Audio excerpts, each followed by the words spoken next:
Okay, good morning, everybody. Good afternoon. This is Nadine McCormick from IUCN's Global Business and Biodiversity Program. You're very welcome to this second in the series of Panorama Solutions for a Healthy Planet webinars with a focus on business engagement. So this time around, the last time we talked more generally around business engagement, and this time around we're going to focus more on engaging the extractive sector. So if we go to the next, what our plan is for today is that we'll, I'll just give you a quick introduction to the work that we've been doing around the extractive sector with ZSL before Samir Whitaker from their Business and Biodiversity program talks about a resource guide that we've developed for engaging the extractive sector and some kind of high-level lessons for civil society organizations to engage the extractive sector. And then we'll go into a couple of case studies that are available through Panorama Solutions around engaging private sector in two very different ways. And it'll be interesting for you as participants to hear about the common lessons between engaging. One is a large mining company, Rio Tinto, on a protocol around biodiversity, a positive impact on biodiversity with Rachel Asante from the IUCN Business and Biodiversity Program. And then we'll hear from Jonathan Stacey, who was formerly with the Asia Foundation, now with Levin Sources, about a really interesting case from Mongolia, working with artisanal miners around rehabilitation. Of course, as usual with these type of webinars, we will allow time for Q&A and discussion, and then a short wrap up at the end, at the top of the hour. But first of all, I think it's really helpful just to know who we have on the call here. So like a first poll to get you going and to warm us up. So just we'd like to know what type of organization are you with? So you should see a poll on your screen now. So it'd be great if you could just click on one of those boxes. So are you with a civil society organization? Do you see yourself more as with an NGO level organization, maybe government or academia or other? So I can see about 2/3 of you have voted so far. I'll just wait a little bit longer till we get those numbers up. Last chance to share your vote. 87% have voted. Any more votes coming in? Okay, all right. So let's close this poll, and then you can see, we have majority NGOs, as we'd expect. And some academia this time as well, which is interesting. No governments this time. Okay, that's always interesting. And the other, I'd be interested to see who you're with as well. But a nice mix of, civil society organizations with a more national community level focus and more, let's say, national, international NGOs, clearly with complementary roles. And we'll come to that a little bit later. Great, thank you very much, everybody. So then onto the next slide. Just about Panorama Solutions. This is a great resource that I really encourage everyone. We're trying to use this as a place to consolidate the lessons that we're learning. And just when talking with Jonathan, one of our presenters today, I think Panorama and this solutions platform is a really great approach because it encourages those who have experience to think and reflect on why this was successful, this solutioning approach, this methodology, but also in a way that we talk about these building blocks of why something was a success. So every case study is, of course, unique in its context, its location, but how can we inspire others who are, let's say, working with their artisanal miners? What are some of those building blocks to take into account and apply in their own context? So we really think that this Panorama Solutions methodology is a really powerful, impactful way for sharing and mobilizing knowledge and building up this community of others who are kind of asking similar questions and be inspired by other examples. And I should say, I should just need to update, but we currently had 495 solutions this morning when I just updated the slide, but I saw we just hit 500 solutions. That's also a great milestone and something to celebrate as well. So it's really a great resource I encourage you to go to. And on the business engagement side, there's a specific portal within Panorama Solutions where we pull together those case studies where civil society has either directly or indirectly engaged with companies to get a change with respect to biodiversity people. And so we've got about 30 solutions that specifically look at that business engagement angle from many different perspectives. So you'll have the link in the slides after as well. But again, a resource within the resource. But really, this is a place where we are now also with our other conservation partners trying to consolidate our knowledge around what it takes to successfully engage business. So then I'm going to hand over shortly to Samir, and who's going to talk to you about this resource guide that we've developed at the end of last year, basically, thanks to a project that we were both involved in called Shared Resources Joint Solutions, which I recognize some of the names on this call. Some of you will know the project very well. It's a Dutch government-funded initiative with the theory of change of reinforcing capacity of local civil society organizations so they are better equipped to lobby, to engage with government and business to achieve, to conserve global public goods. And so the question that came up in every single of the 12 landscapes, 16 countries was a question around extractives. And with limited resources, IUCN, can you put together, a guide for civil society when engaging the extractive sector? And it's a really complex question, as Samir will go into, because of course, all extractive mining value chains are different. There's different contexts, etc. But it was a great challenge to pull together a resource that could work and could be applied in different contexts. So Samir will talk you through some of the main messages that came out from that course. But we have a separate webinar that's available. I can share the link with that afterwards. A more full overview of the guide itself, and Samir will also give you information about how you could also be involved in the review process of it before we finalize it in the next couple of months. So Samir, if you'd like to unmute your mic, and I'll hand over to you. Oh, sorry, before I do that, I have one more little poll. Sorry, I forgot about my poll. So the next poll I would like to do is just to get a sense from you what experience we do have on the call. So I've just got one more poll there for you. Do you have little experience, no experience, of a lot of experience? And that might help us in the discussion at the end as well. So just another test to see if you're still with us, if you're still listening, if you could just complete that poll. So again, I see about 2/3 of you have voted already. I'll leave it open a couple more seconds. 5, 4, 3, 2, 1. Okay, closed. Okay, super. So most of you voted there. Thanks so much. So what we see here is actually most of you have a little bit of an experience, and actually when we do our capacity building programs, that's what we're always basing on. I feel that there's more experience within civil society than we give credit to, and it's about building on that experience and those initial lessons and applying them in different contexts. But interestingly, some of you saying that you've got zero experience, and really hopefully by the end of this webinar and then with this resource guide that we've developed, you might have an idea of what the next kind of action or that you could take to identify a strategy that might work in the landscapes that you're working in. And I'm a tiny bit worried that nobody said lots of experience, because we do have some very experienced people on the call. So I'm guessing that our panelists weren't able to participate in this poll because they definitely, between them, have a lot of experience. Okay, Samir, so I'll hand over to you then for your this overview for the next 10 minutes on this resource guide and how civil society can engage the extractive sector. So Samir, over to you. Thanks. I don't hear you, Samir, so I hope you're unmuted. Try now. Thanks, Nadine. Great. Right, so as Nadine said, I manage the Business and Biodiversity program here at the Zoological Society of London. And the need for this guide is something that became apparent really quickly here as well. We keep getting requests from our country programs talking about how there's a particular mining operation in a landscape that's of interest to them. And although there's a lot of guidance out there on how to manage impacts, there's not much guidance out there on how to start thinking about the different entry points for engagement. So this is meeting a really crucial need for us as well, and we hope it's going to be useful to a lot of you as well. So just wanted to quickly talk about the structure of the guide. So Nadine, if you could just click through to the first step there.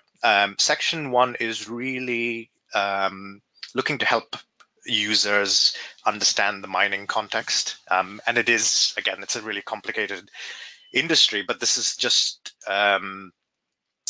designed to give you a high-level view of how the industry works, how large mining companies are structured, what the typical mining cycle is, some of the characteristics and differences between industrial and artisanal mining. It talks a little bit about the background, the context of biodiversity loss globally, and some of the impacts of mining.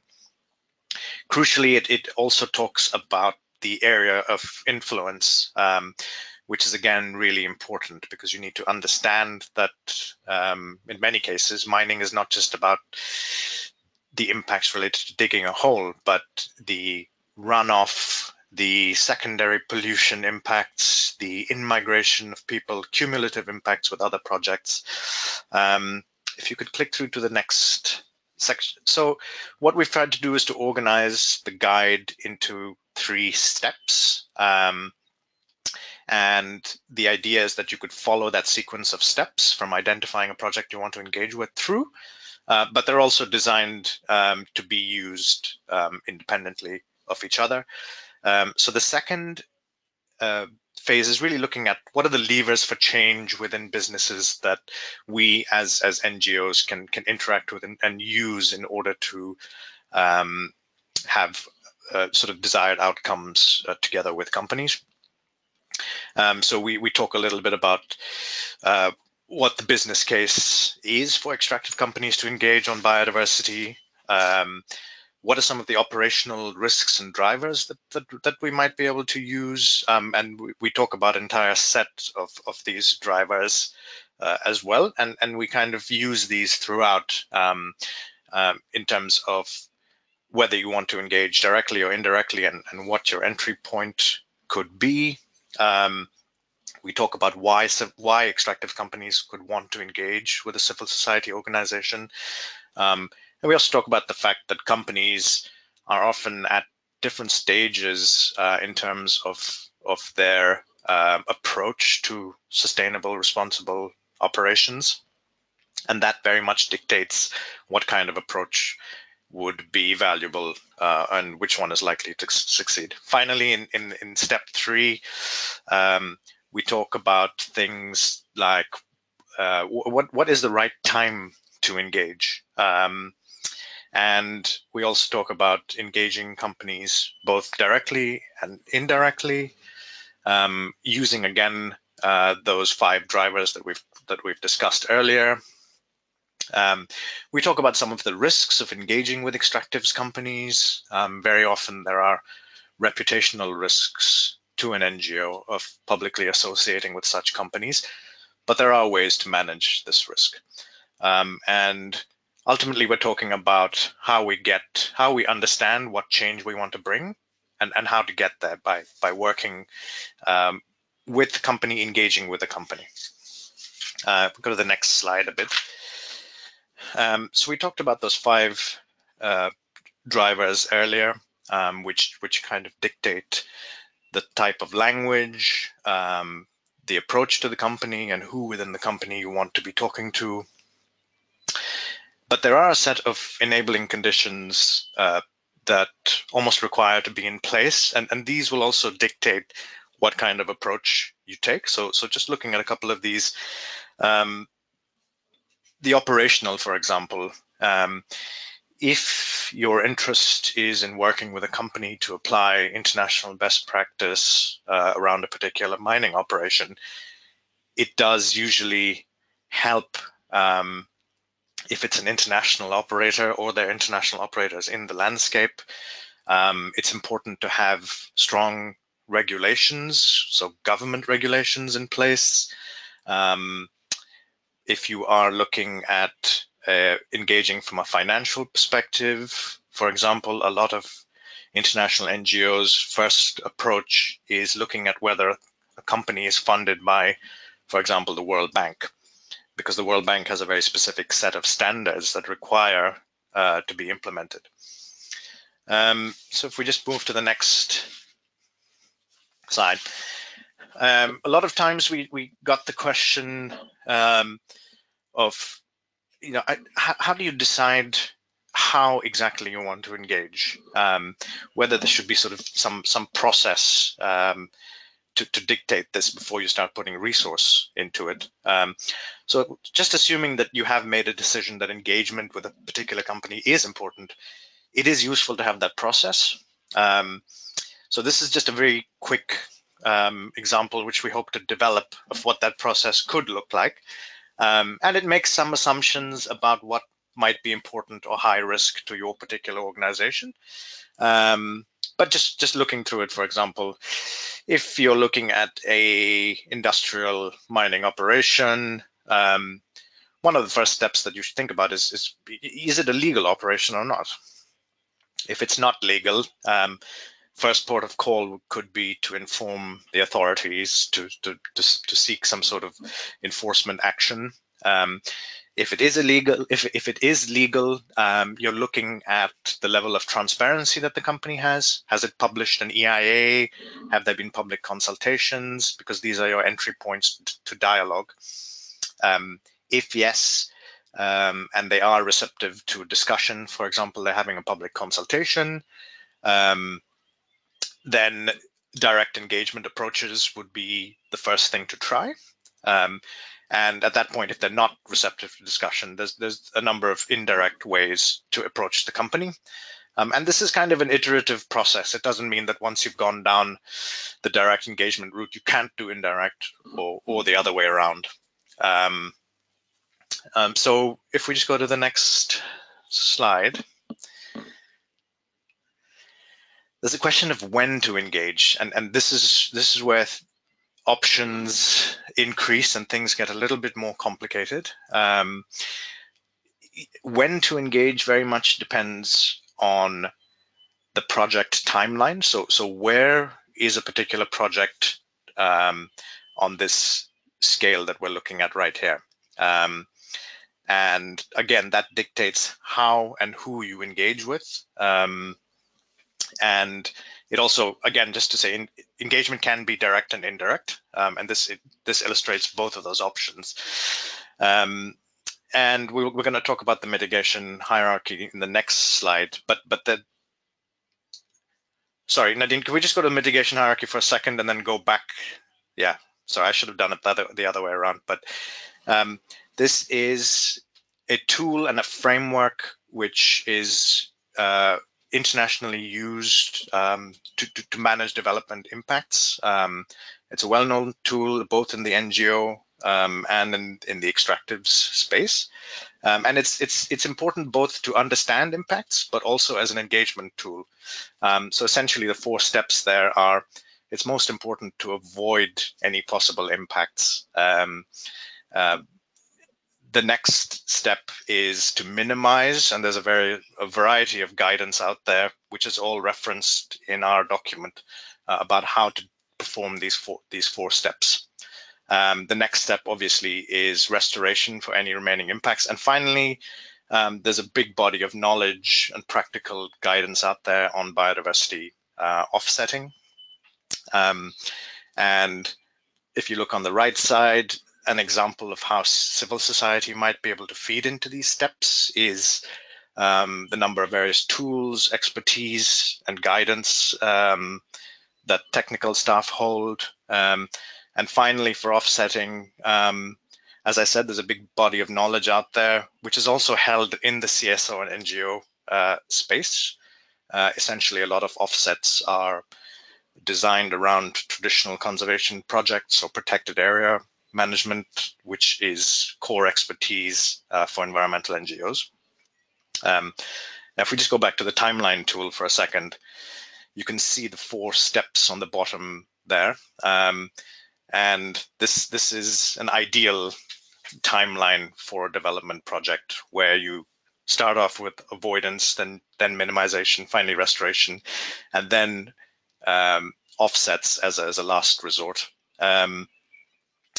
the example we talked about earlier for companies that have, for example, funding from the World Bank. This is a typical financing timeline shown in blue on the top for how that kind of funding works. And you'll see that there's a big body of work to be done before the World Bank will take that investment decision that's marked out in the middle there in brown. Before that, they would have to see a completed EIA. They would have to be a public consultation, and these are two stages where civil society, in most cases, is legally mandated to be involved. So just an example of how you can engage by using this timeline tool. Sorry, if we can just go to the next slide. You could just click through those, Nadine, if you'd like. So again, we're just looking at these drivers that we talked about. And just to be clear, that direct engagement doesn't have to mean partnership or taking money from a company. It implies a direct line of communications with a company. And generally, we're not talking about an advocacy type relationship when we're discussing direct engagement here. Operational engagement is mainly concerned with the mining site itself, as well as operational infrastructure such as roads. And the engagement at this stage begins with environmental screening. Companies need to understand the environmental and social risks to the project, and often they will reach out to local civil society to gather this data. Marketing and product relationships typically occur through the framework of existing strategic partnerships. And to manage the risks to the NGO here, it's usually a condition of engagement to have some kind of demonstrable improvement in standards and operation as a result. And it's really good that we're going to have IUCN, Rachel from IUCN, talking a little bit more about the NPI framework shortly.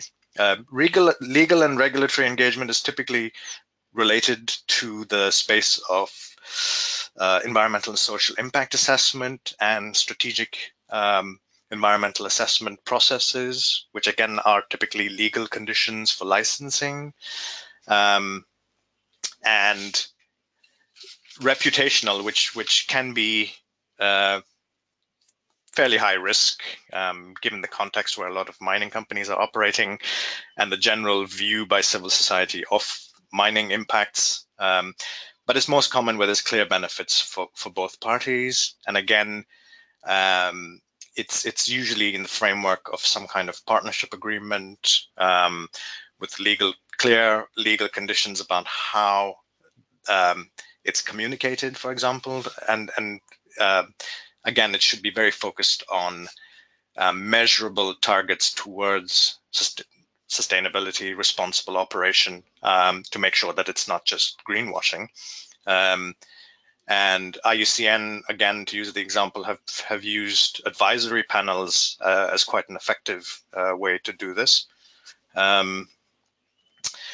Finally, financial engagement, which can sometimes be a little bit contentious, could include things like co-funding conservation projects, raising additional funding for legally mandated offsets, which may not be financed otherwise. And again, you have a CSO here has to really take care to not be seen to be just facilitating company operations and helping companies avoid legally mandated requirements. Again, there's a lot more detail in the guidance on this, but we'll just move on to some examples of direct engagement just now. Okay, and just a little flag, Samir, that we're time is running, so I don't want to rush you through, but just a little reminder on the time, if you could. Thanks. I'm sorry to speed you up a bit. Thanks. 3 minutes. Okay, so just a quick example of direct engagement here occurred within the context of a global partnership between BirdLife International and Rio Tinto, and the NGO was involved in some of the early screening work. And it basically led to the NGO's partner assisting with delivering the biodiversity offset, managing a conservation project for the company. And the next slide, you could click through those as well. Thanks, Nadine. Just quickly on indirect engagement, and this can be a strategy when a company is not willing to engage or the reputational risks of direct engagement are seen to be too high. And there's a number of examples where indirect engagement has had really positive impacts. And some of the outcomes could be, for example, under reputational WWF's campaign against oil drilling in a national park in East Africa, which led to the company withdrawing from that concession. And indirect engagement from an operational perspective is often focused on the oversight of the mining concessions or the mining leases. And the earlier this engagement occurs, the better. For example, if it could even lead to the way a national government gives out concessions, avoiding sensitive areas for biodiversity, for example, that would be a much better outcome than having to deal directly with a company once it's begun operations. And just quickly moving to the financial bit, but there is financial oversight undertaken by a number of different organizations.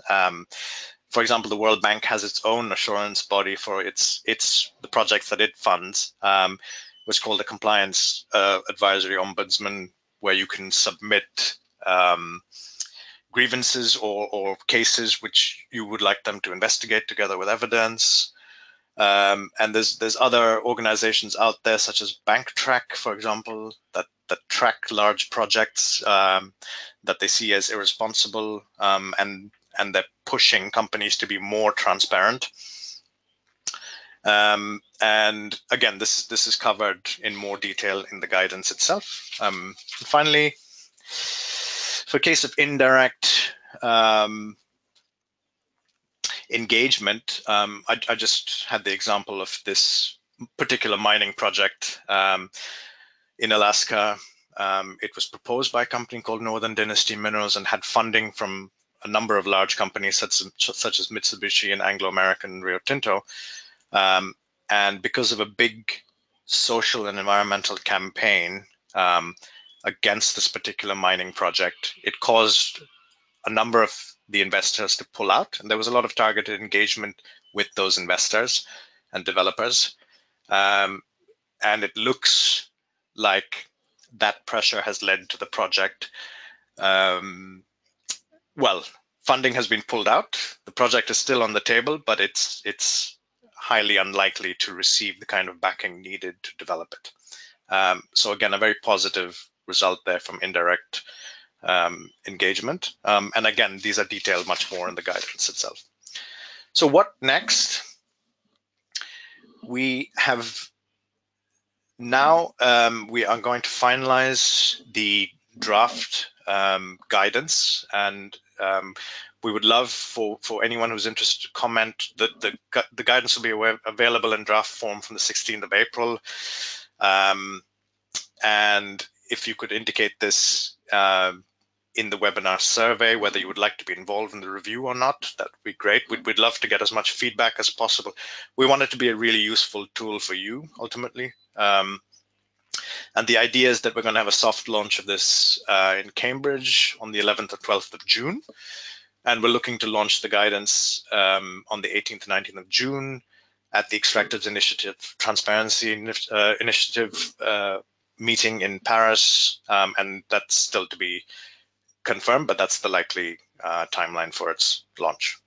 So again, we look forward to questions, and we look forward to your feedback on the document. And thanks very much. Superb. Thank you, Samir. And actually, I mean, it took 20 minutes, which is maybe perhaps ambitious for us. This was a series we did a series of 3 webinars across 3 months, and took about a lot of questions and comments from the civil society partners in the Shared Resources Joint Solutions project. So to condense that into 20 minutes, I think was an amazing job. So thank you for that presentation. I'm going to just say, if you want to ask questions now, please use the comments box in the questions. This type of webinar, like, we're not going to be unmuting at this stage. It's just kind of quicker, more dynamic. We won't pause for questions now, but just if you do have any questions, put them in the questions box now. We'll receive them, and then at the end of the webinar, we'll make sure that we answer them as well, either on the webinar or find a way to answer them afterwards. So if you've got any questions or comments while they're fresh, put them into the questions box now. Okay, but at this stage we will move on then. So Rachel, I don't know if you can have a go at unmuting your mic and make sure that that works. We would like to now focus on one of the case studies that we'd like to feature today, which is this protocol around net positive impact on biodiversity that IUCN developed with Rio Tinto. So Rachel, are you online? I don't hear you. Leanne, can you help out? I see her, she's still there, but maybe she slipped off, huh? Okay. All right, then let's try Jonathan. Sorry, let's see if we, Leanne, if you could try to get in touch with Rachel. I don't know what's happening there. Jonathan, if you wouldn't mind, then actually, we'll actually then go back to the original plan. And if you could go next, if you don't mind, thanks for your flexibility. Let's hear actually now then at the artisanal mining level in Mongolia. It'd be great to hear from your case study, Jonathan. Thanks.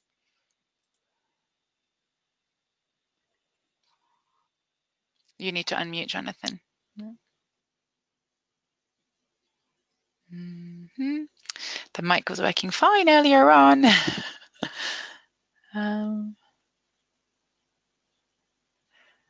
Okay, I see a couple of questions have come in already, which is great. Jonathan or Rachel, who is still muted by the organizer. Oh, right, okay.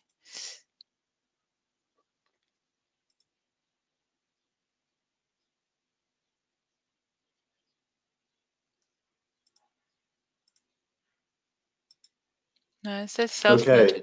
Yes, you're there. Brilliant. Okay. Thank you, Jonathan. Okay. Hello, everybody. Good morning, good afternoon, wherever you are in the world. Yeah, so thanks, Nadine. Yeah, I'm going to talk to the next couple of slides to really tell you about a very unique and interesting experience and opportunity I had to be involved in developing an environmental rehabilitation methodology in Mongolia. And the context for that was really extensive artisanal and small-scale mining activities throughout Mongolia that were having a really significant impact on the environment. Now, as many of you might have heard, Mongolia has a centuries-long tradition, actually goes back even longer than that, of nomadic herding. So the stakeholder environment is very, very much with herding and livestock management across the Mongolian steppe as the primary land use, and artisanal miners driven by poverty, driven by the end of the kind of socialist era in 1990. There was a real need for many people to earn livelihoods through artisanal mining. And the artisanal mining sector, which was largely informal, illegal, developed very quickly and was operating right across the country in so many different areas, primarily for gold, but for other strategic minerals as well. So I was taken on in 2014 to really develop and implement a program that looked at, that engaged directly with the artisanal miners themselves, but was working within a framework of national partnership with ministries of mining, who actually chaired the project, but also needed to engage with the Ministry of the Environment. to develop an approach, a partnership-based approach to building capacity for the ASM sector to take on and learn what could be done to rehabilitate the damage and degradation that they were causing, and to address stakeholder, a very significant negative stakeholder perspective on their activities. And really, this was really about enabling them to carry on with their livelihoods, but with a much stronger regulated guidance and practices. So the global context for ASM is something to bear in mind. You know, we're now aware that ASM sustains something like 150 million people around the world and creates jobs directly for 40 million artisanal miners. But it's really difficult to engage with this in different contexts, largely because much of it is illegal, informal, and there are no, unlike with the large-scale mining sector, such as the International Council for Mining and Metals and their membership of large companies, there's really no sort of institutional identity that it's easy to engage with, either directly or indirectly, as you heard from Samir. So the context for this project was really to take all those considerations and develop efforts to regulate the sector. Really through, sorry, can you just go back? Really through developing a methodology that was participatory with all leading partners. So we set up a national a project advisory committee, and through a selection of sites, a consultative approach of identifying where these sites would be, both to represent the diverse ecosystems across the country, as well as engaging with different provincial and local governments and different ASM organizations. We were able to start this process, an action research project really, of identifying sites, developing a sort of an outline framework methodology, and then demonstrating and learning from the process of enacting it on the ground. And those key 6 steps are critically important. And so we do have a methodology that actually eventually went through the legislative process and has become embedded in the statutory minerals law for Mongolia. And really, it's there attached as a regulation the ASM sector is expected to work to if it is to satisfy its license to operate as a formal activity, mining activity. So those are the 6 steps. I won't go into the detail of them right here. In the solution document that is available through this Panorama platform, if you actually go into this, you will be able to click on a link that gives you the frugal rehabilitation methodology itself and takes you through the steps. And also there is a document there called Best ASM, which presents this within the context of a whole different approach for engaging with the problems of environmental practice in ASM and seeking to improve them. Okay, next slide. So yeah, just to go back onto the ground there in Mongolia, during that 3-year period, 2014 to 2016, we spent the first 2 years a lot of time in the field in different parts of Mongolia, from taiga forest environments, forest steppe, all the way through to quite arid Gobi Desert environments. And so we developed through these 17 different demonstrations a guide, feedback from the experiences. We developed this guide for frugal rehabilitation. Now, frugal rehabilitation, there are 3 critical pillars to this. The first is economic affordability. So the techniques used need to be either manual or have limited mechanized approaches that are affordable to the artisanal miners themselves to actually undertake that work. but they also need to be socially acceptable in as much as the results and the approaches need to be acceptable to the stakeholders who have been impacted by mining. So you have stakeholder input in saying, evaluating whether this methodology has actually worked for them and delivered the results that meet their concerns. And then finally, of course, the third pillar is ecological viability. And so it's very important that this methodology would leave the land on the path to ecological recovery in whichever context that might be. So the methodology, once we demonstrated at these 17 different sites, was then finalized, and it went through an exhaustive consultative process with both national government, both Ministry of Environment and Ministries of Mining, and a whole range of other stakeholder advisors as well. So it's now being embedded in the legislation within the minerals law of Mongolia. So I think the important point to make here is that it wasn't just a technical exercise of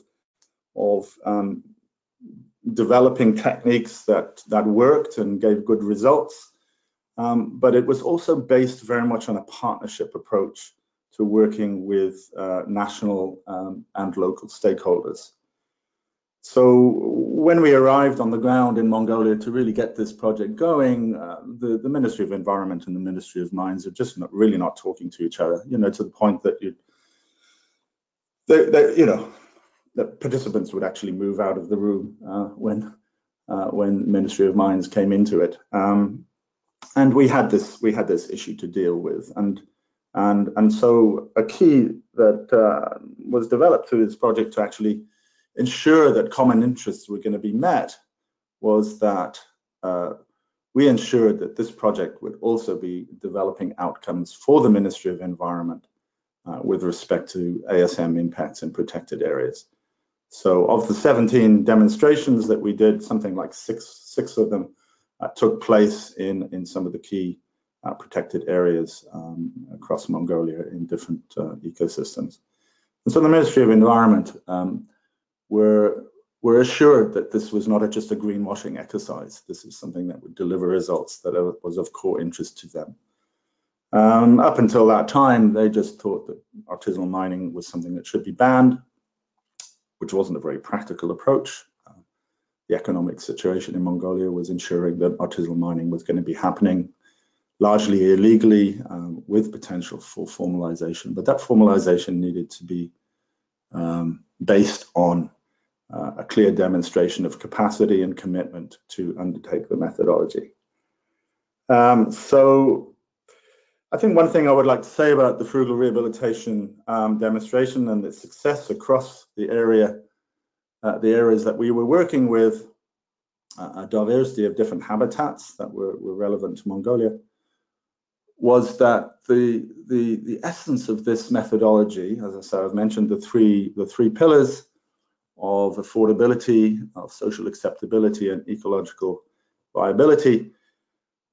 Really, the essence of this is to appreciate that in each and every artisanal mining situation, the solutions for an appropriate outcome are actually there. They just need to be identified.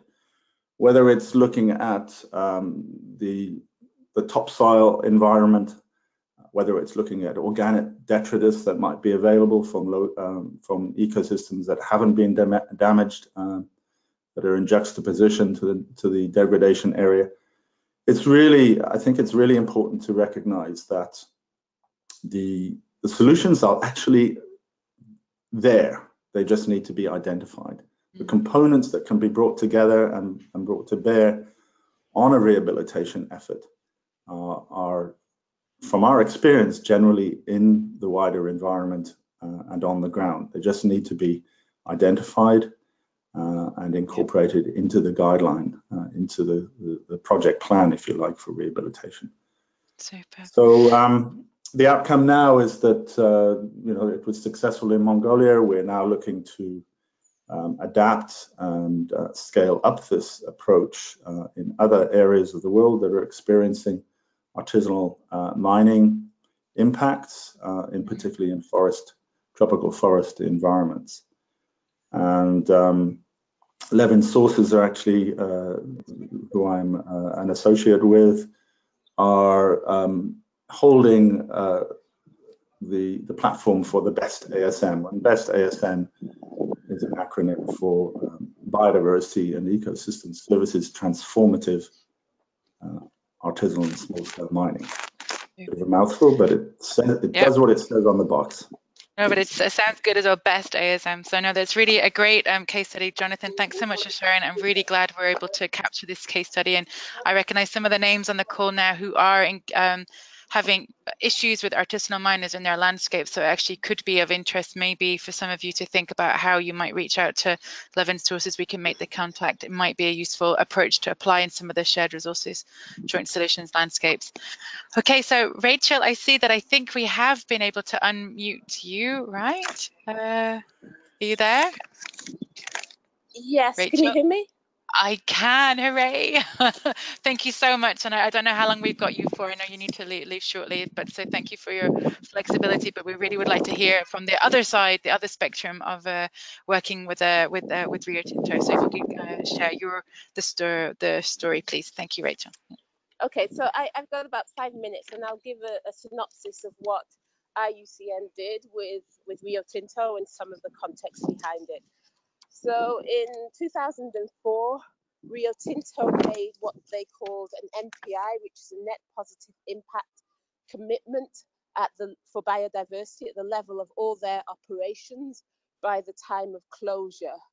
And the company worked very diligently with numerous IUCN members like FFI, CI, BirdLife on the biodiversity aspects of reaching this goal. In 2009, Rio Tinto approached IUCN with the aim of having a collaborative agreement with IUCN and NPI, and working towards their NPI commitment became the main focus of that collaboration. So what IUCN and Rio Tinto decided to do together was to work and develop an assurance tool to help the company to have some sort of forecast as to how the different operations, how close the different operations were towards reaching their MPI target, and what needed to be done by the different operations in order to be successful towards MPI. So in order to do that, we developed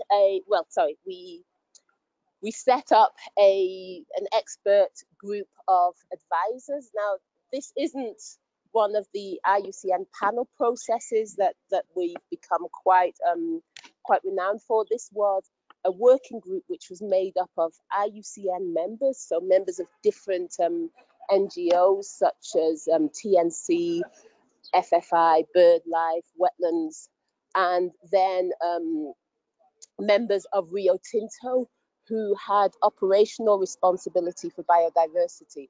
And this group worked together to develop an assurance protocol which could be taken to the sites and used in collaboration with the site management to look at how their journey towards MPI was progressing. I mentioned the fact that there were Rio Tinto people on the group because I think it was very important. It's one thing to develop a protocol, but it's another thing to develop a protocol that talks to the company, that uses the same language as the company, and that fits into the other standards and procedures that the company requires the sites to do. And without the Rio Tinto contribution towards the group, we wouldn't have managed to get that. Now, the protocol was developed and it was tested in 3 different Rio Tinto mining operations, in the Dempsey salt mines in Australia, in QMM kit mining in Madagascar, and in the OT site in Mongolia.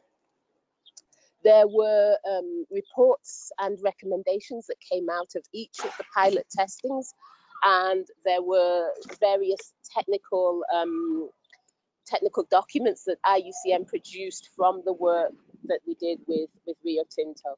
Now, I'm sure most of you know that last year Rio Tinto stepped back from their blanket MPI commitment for all their sites.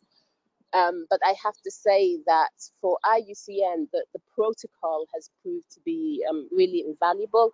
We've taken the protocol and we've adapted it to make it much more generic, so that it's not particularly focused on Rio Tinto standards and procedures.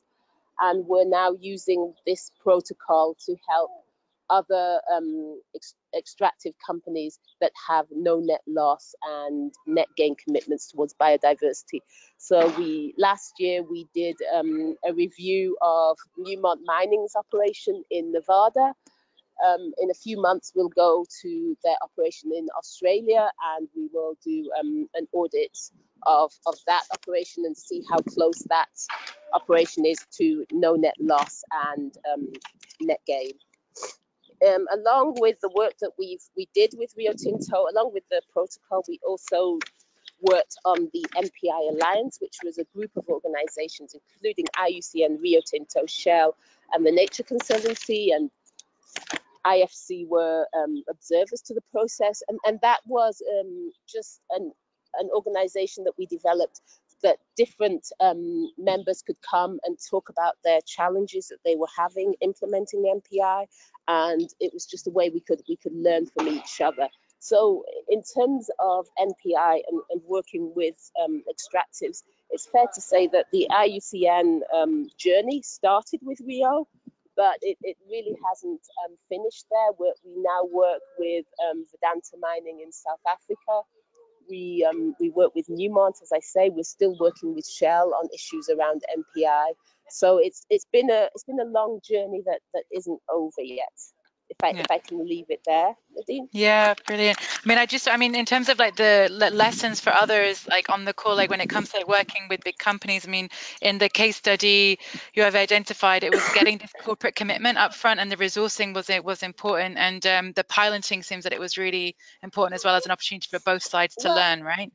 I think getting the commitment up front helped, but it's not really the be all and end all. I mean, one of the lessons we've learned is that what IUCN is working for is regulatory requirements for MPI and net gain. Having a corporate commitment is great, but as we saw with Rio, corporate commitments come and go. I mean, we've worked a lot with Shell on MPI, and they don't have an outwardly facing corporate commitment, but there is a commitment at the board level that this is how they're going to work. So I think it's push and pull, if I can say that. Super. Okay, Rachel, I hear that you're moving places, so I really appreciate the time for hanging on and really holding on for us. Yeah. Thank you so much. Okay, so if we've got any questions for you that come up, we'll be sure to let you know afterwards, and we'll find a way of answering them. But yeah, we'll let you go. So thank you so much for holding on. Cheers, Rachel. Thanks. Bye. Okay, brilliant. So that's our two case studies. And yeah, I mean, I guess in terms of like some of the lessons that are coming out from both of these, we're hearing that it's really around language and identifying, engaging with, whether it's an artisanal mining group or it's engaging at a high level. It's about trying to understand language, identify solutions that are existing already, and really learning as you go and adapting. So these are, even though we say you've got to be very different when you're engaging artisanal miners or like large scale mining companies, there's clearly a pattern that's emerging. So in terms of questions that you may have, like now is the moment to share them. Again, if we don't have time to answer all of the questions, we will have a way to be able to also answer them afterwards. But just to pause there now and see if you've got questions, to use that question box at the side on the right. And also know, I mean, the beauty of the Panorama Solutions platform as well is that the person who submitted the case study also has their contacts. Well, you can contact them through the Panorama Solutions platform. So if a question comes up later on, you're like, Rachel, I really wished I'd asked you this. You still have a chance to do that through the Panorama Solutions platform. So I just see one question that's come in, and I guess this is more for Samir, actually. It was just how do you actually approach a company when you're a CSO working in a specific landscape, and how does this change your scope on opportunities for engagement? I wonder if that's two questions, but anyway, how won't you make a first initial approach to a company if you're a CSO working in a specific landscape? Samir, you might want to take that one, I think. If you can unmute yourself. Yep. Yeah, hi, thanks for that question. So that has been the subject of the guide.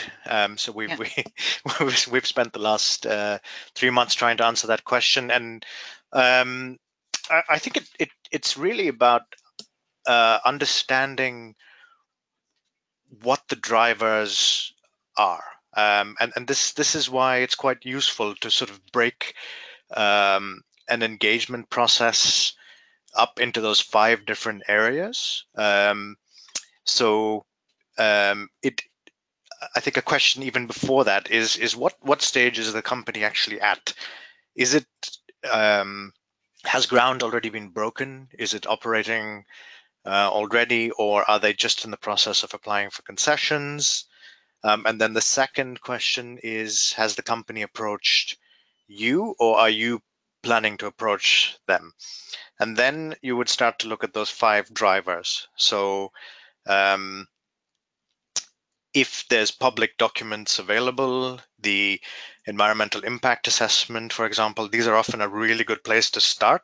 And you can usually fairly quickly identify an initial engagement approach by looking at the quality of the environmental impact assessment. So for example, if you see that it's a very high quality report, digging a little deeper, it's then quite easy to understand what the priority species are. And then you have almost your entry point there. So you would be looking to engage with the biodiversity specialists within the company, knowing that you have a, so it's about finding common ground, right? Yeah. It's about finding something that a priority that you both can work towards. Yeah. But okay. I encourage you to please read and comment on the guide, because it is trying to answer exactly that question. Yeah. Super, thank you. And I think, this is a question I get a lot all the time as well. And sometimes it's just about to making that first initial contact. It's like, well, who do you know in the company? Who do you know who knows that person in the same village or the same church group, or went to the same school as you, and even sometimes an existing contact, or getting a third party like a local embassy to hold an event and invite them and you as well. That also kind of helps kind of create that initial contact where you can then identify kind of the shared the shared goals as well. So with that, I think actually there weren't many other questions this time around. So I think our presenters clearly did a great job explaining, and a lot of information is available directly on the Panorama Solutions platform themselves. So in terms of like next steps, I mentioned that we will be revising this guide. So we really would appreciate if you would like to review the guide, make sure that it is as useful as possible for you. And of course, we will be fully acknowledging anybody who is able to participate in that review. So you can just tick the yes box in the survey that's coming next. But also, even if you tick no, that's absolutely fine. But we really do appreciate your feedback on this survey as well. So please do complete the survey that will pop up automatically when this webinar ends. And we also keep encouraging you to submit your solutions along the way. Or if you know of somebody who's had a great experience, encourage them to write it up as well, because that's a way that we can all then benefit and build on that experience and mobilize the conservation community to better engage to engage the business sector. And actually, for our next webinar, we plan another one in another quarter, probably the 27th of June to be confirmed. But maybe next time we're thinking of focusing around agribusiness engagement as well. So especially if you know of others who've had great experiences, success, or lessons learned in engaging directly or indirectly the agribusiness sector, then please encourage them yeah, to be able to submit that. So and otherwise, yeah, the link is available. There's lots of resources. If you've got any questions, you know, you can also reach out to me as the organizer. But again, really appreciate your time and attention on the webinar today, and wish you best wishes for your future engagements, and we look forward to exchanging with you in about 3 months' time. Thank you, everybody. Goodbye.